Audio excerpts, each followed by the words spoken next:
আসসালামু আলাইকুম everyone, welcome back to my channel. আজকে আমি আপনাদের সঙ্গে শেয়ার করব ভীষণ মজার একটি ভর্তা রেসিপি।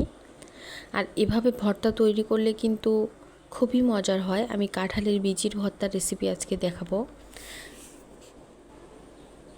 এই জন্য প্রথমে আমি নিয়ে নিয়েছি কিছু পেঁয়াজ কুচি করে নিয়েছি এবং রসুন কোয়া করে নিয়েছি। কাঁঠালের বিচিগুলো নিয়ে নিয়েছি কেটে খুব ভালোভাবে ধুয়ে উপরের খোসাটা ছাড়িয়ে নিয়েছি। নিয়ে নিয়েছি কাঁচামরিচ। এই পর্যায়ে দিয়ে দিয়েছি সামান্য পরিমাণ লবণ, হলুদ এবং আস্ত জিরা। এ পর্যায়ে দিয়ে দিলাম তেল, দিয়ে খুব ভালোভাবে নেড়েচেড়ে মিশিয়ে নিচ্ছি। আর আমি অন্যদিকে চুলাটা অন করে দিয়েছি। খুব ভালোভাবে একটু ভেজে নিতে হবে। প্রথমে সময় নিয়ে একটু ভেজে নিতে হবে, তাহলে কাঁঠালের বিচিতে এক্সট্রা একটা স্মেল থাকে, সেটা কিন্তু আর থাকবে না। এই পর্যায়ে আরও কিছুক্ষণ আমি এভাবে নেড়েচেড়ে ভেজে নিচ্ছি। আর এখনও যারা আমার চ্যানেলটি সাবস্ক্রাইব করেননি তাদের জন্য সাবস্ক্রাইব করা অনুরোধ রইল। এই পর্যায়ে দিয়ে দিচ্ছি আমি পানি। আমি সামান্য পরিমাণ পানি দিয়ে দিলাম যাতে কাঁঠালের বিচিগুলো খুব ভালোভাবে সেদ্ধ হয়ে যায়। এ পর্যায়ে নাড়াচাড়া করে ঢেকে দিব। ঢেকে আমি কিছুক্ষণ এভাবে রান্না করে নিব। তারপর একদম পানি শুকিয়ে যাওয়া পর্যন্ত অপেক্ষা করব। দেখে বুঝতে পাচ্ছেন একদমই ঝোলটা শুকিয়ে গেছে। এখন সামান্য পরিমাণ তেল দিয়ে দিলাম, আবারও সরিষার তেল দিয়ে খুব ভালোভাবে নেড়েচেড়ে সময় নিয়ে মিডিয়াম টু লো হিটে ভেজে নিতে হবে, তাহলে কিন্তু টেস্টটা ভালো আসে।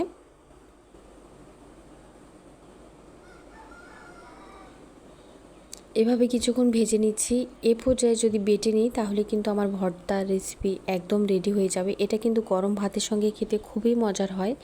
আর এখন তো কাঁঠালের সিজন, বীজগুলো ফেলে না দিয়ে এভাবে খুব সহজে ভর্তা করে নিতে পারেন। একদম চাইলে মাছ দিয়ে ভর্তা করে নিতে পারেন। আর এভাবে ভর্তা করলে আমার মনে হয় বেশি মজার হয়। এ পর্যায়ে ভাজা হয়ে গেছে, নামিয়ে নিচ্ছি। একটা বাটনার সাহায্যে আমি ভর্তাটা বেটে নিব।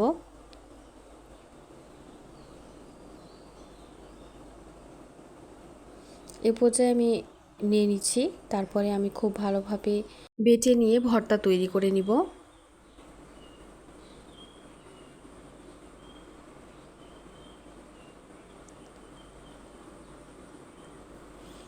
এই পর্যায়ে আমি বেটে নিচ্ছি। আর এখনও যারা আমার রেসিপি দেখছেন কিন্তু লাইক দেননি, প্লিজ একটা লাইক দিয়ে দিবেন।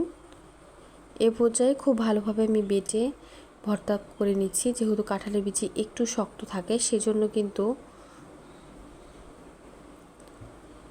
খুব ভালোভাবে বেটে নিতে হবে।